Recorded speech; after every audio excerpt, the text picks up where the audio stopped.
Jadi baca doa dulu Pak, baca doa itu. Ceramah gini di Batang Serangan ada yang nyaut, mana sempat doa lagi Pak. Cici kan aku dulu kayak cocok deh. Doa gue sebaris ya orang sempet batin. Kalaupun terjadi pembuahan dari hubungan itu, awal pelaksanaan hubungan itu sesuai dengan yang diajarkan oleh Rasulullah. Ketika hamil, tolong Bu, jangan tinggalkan sholat.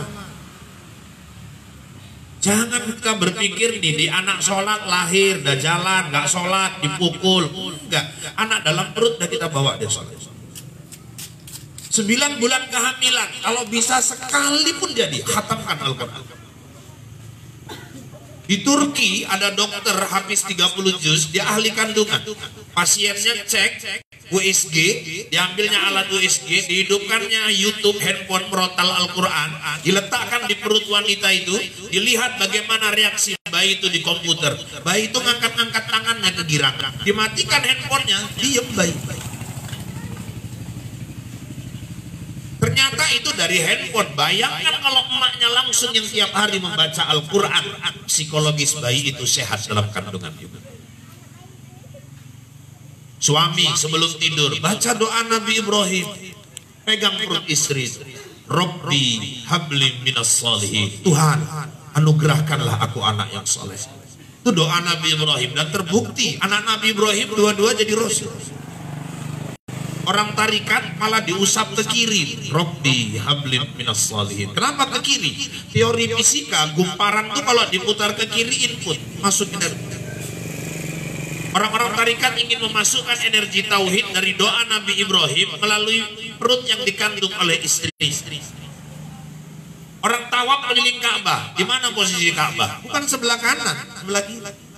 Kalau orang tawaf posisi Ka'bah sebelah kanan, saya pastikan batal.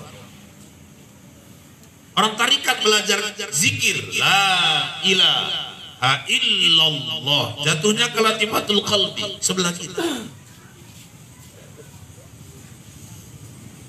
Ustaz, Rabbi hablin minas sholihin. Tapi aku 3 kali melahirkan nggak pernah digitukan laki pulau Ustaz. Ya hamil lagi.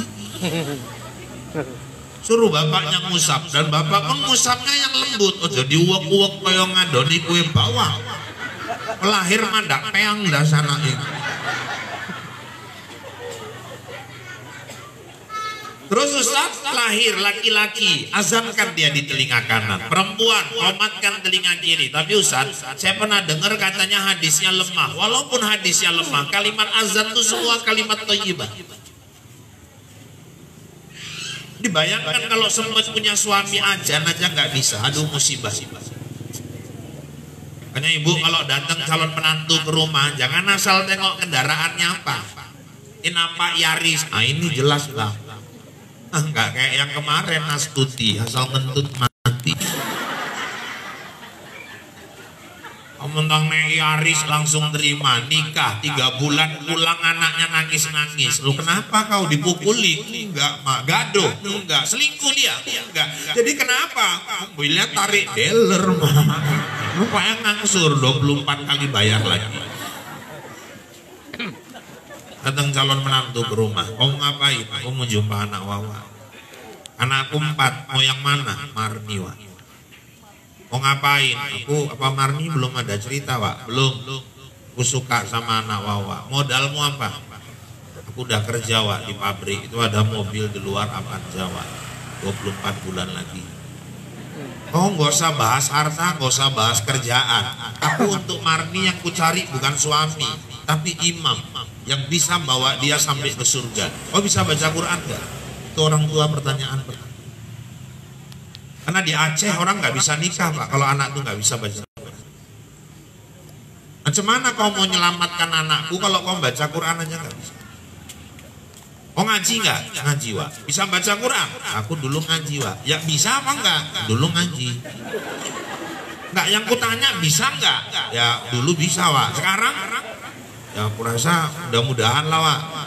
Tes dulu baca. Minggu depan kenapa, Wak? Nggak bisa sekarang. Namamu siapa? Namaku Torik, Wak. Baca surah At-Torik. Belum sesuai nama, Wak. Iya. A'udzu billahi minasy syaithanir rajim. Bismillahirrahmanirrahim. Was-samaa'i wat-tariqi wa ma adraka mat-tariqun najmus saqib. Dibaca sampai selesai.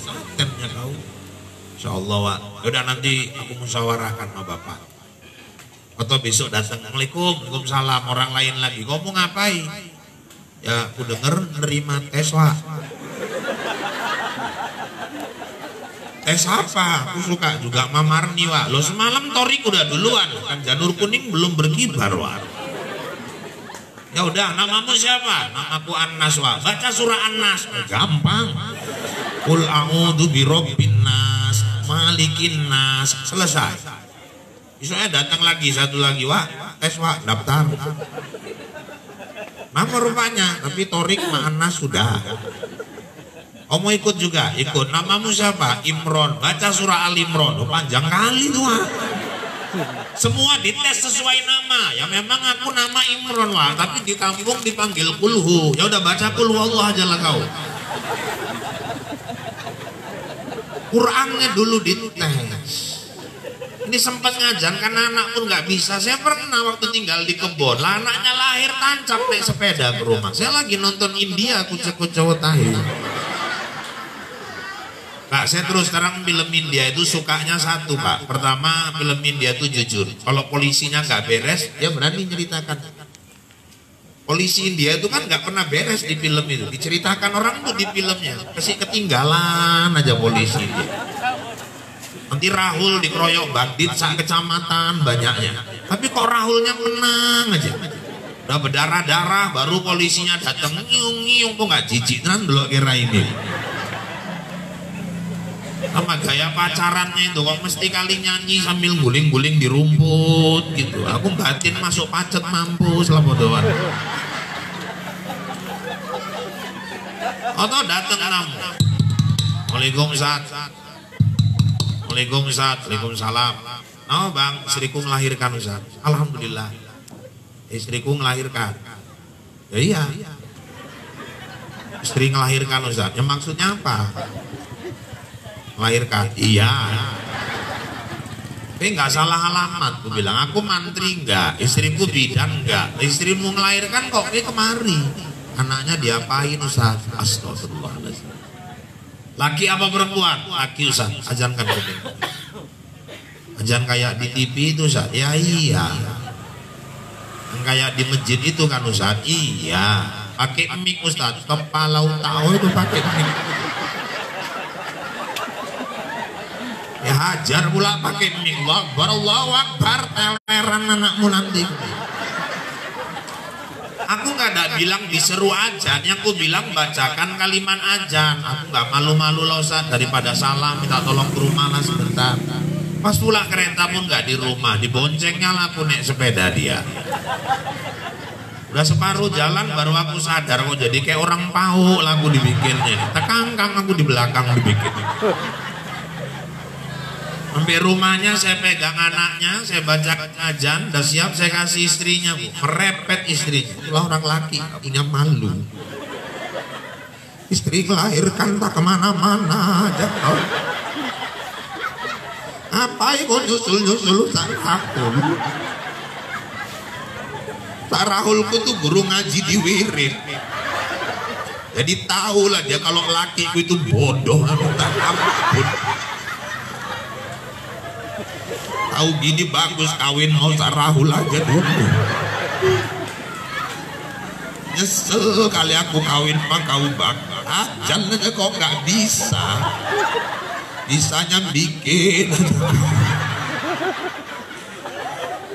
Makanya anak-anak lajang nanti jangan sampai dibilang istri kayak gitu. Terus Ustaz, 7 hari kelahiran anak, tebus jiwa anak itu kepada Allah. Kikahkan dia. Laki-laki 2 ekor kambing, perempuan 1 ekor. Cukur rambutnya, gundul habis, timbang berapa gram, kalikan dengan harga perak. Misalnya keluar 7 gram, kali harga perak 150.000, sedekahkan ke fakir miskin. Ayunkan dia, tabalkan namanya. Saat masalahnya ini orang tuanya belum kekah, Ustaz. ibu belum kekah, orang tua belum mengakikahkan dulu, sekarang ibu ada rezeki, silahkan kekah untuk diri sendiri. Apa ada dasarnya Ustaz? Buka kitab Hidayatul Mujtahid. Nabi umur 40 tahun diangkat jadi Rasul, seminggu kemudian dia sembelih kekah untuk dirinya. Cuman kalau orang-orang tua kayak kita ini belum kekah, ada rezeki mau kekah, syaratnya dua. Pastikan anak-anak kita yang ada kita kekahkan dulu. Yang kedua, dan kayak kita kalau mau kekah, bagikan aja daging. Udah selesai, udah. Ibu nggak usah minta diayunkan lagi. Ya ayunannya mau kayak apa gitu mas? Yang ngayun pun 7 orang. Marhaban. Kurasa 3 kali ganti per itu udah jelas.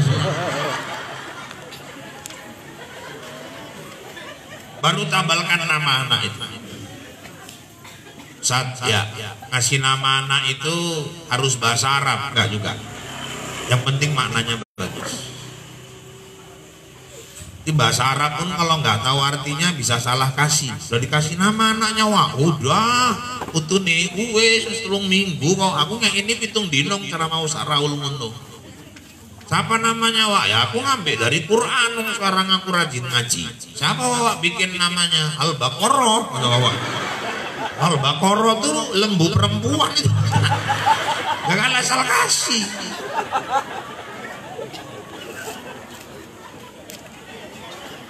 Ustaz, kalau misalnya ngasih nama anak dari nama-nama Asmaul Husna, nama-nama Allah boleh, tapi jangan tunggal ya. Maksudnya tunggal gimana Ustaz? Nama Allah ada Ar-Rahman, ada Ar-Rahim, Al-Malik, Al-Quddus. Jangan dibikin nama anak Ar-Rahman. Ngerti itu mikul-mikul nama Ar-Rahman tuh nggak sembarangan itu. Itu punya Allah, ini nggak sanggup mikulnya. Makanya kalau orang dulu bikin Ar-Rahman di depan tambah Abdul Rahman. Itu boleh. Ar-Rahim, Abdul Rahim, Al-Malik, Abdul Malik, As-Salam, Abdul Salam, Al-Latif, Abdul Latif, Somad. Nah, itulah Ustaz terkenal, Abdul Somad. Kadang kok berani-berani ngasih Ar-Rahman, ngeri itu. Jangan sembarangan, harus ada Abdulnya. Pak, kalau ngasih nama anak nama malaikat Ustaz, boleh. Yang penting jangan Nijrail. Ini ngasih nama anak Muhammad Ijrail, bertamu ke rumah Kepling. Assalamualaikum Pak Kepling. Waalaikumsalam. Siapa di luar? Ijrail Pak. Tinggal Keplingnya dengar Ijrail.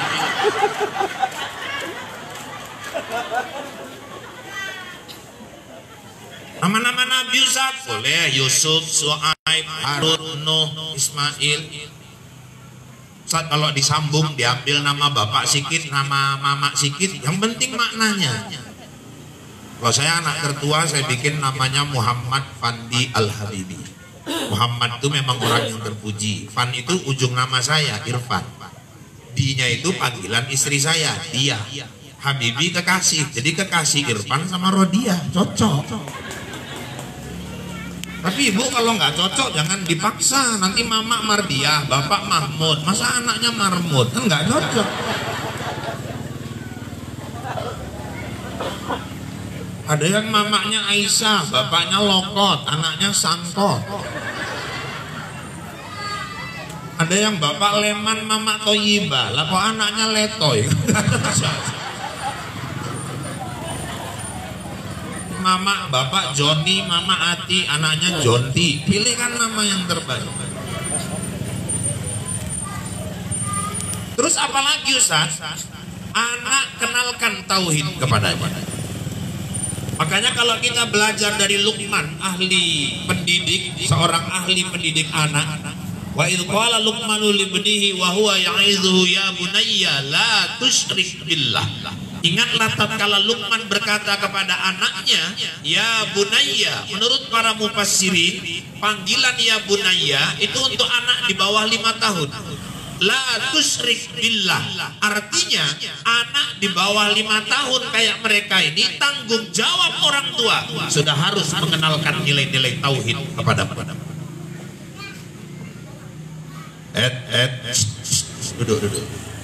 Duduk yang bagus. Mana? Kencing aja kok berjamaah rame-rame. Udah. Yang duduknya tenang kita minta panitia kuenya ditambah lagi. Yang penting pecinya rapi. Kuenya tambah, yang pecinya rapi aja, yang duduknya rapi. Nah, ya. Tauhid. Makanya orang tua coba ciptakan rumah itu seperti madrasah. Saya baru-baru ini ngisi di Sukarame, acaranya mirip seperti malam ini. Ada penampilan anak tahfiz. Itu luar biasa. Orang tuanya anugerah betul itu, 17 juz. Walaupun saya dengar di sini juga mama-mamanya udah banyak juga yang hafal 15 juz, serong Belanda, juz wortel, juz tomat, juz belimbing, ya kan? Kalau dihitung 15 juz hafal nih orang itu.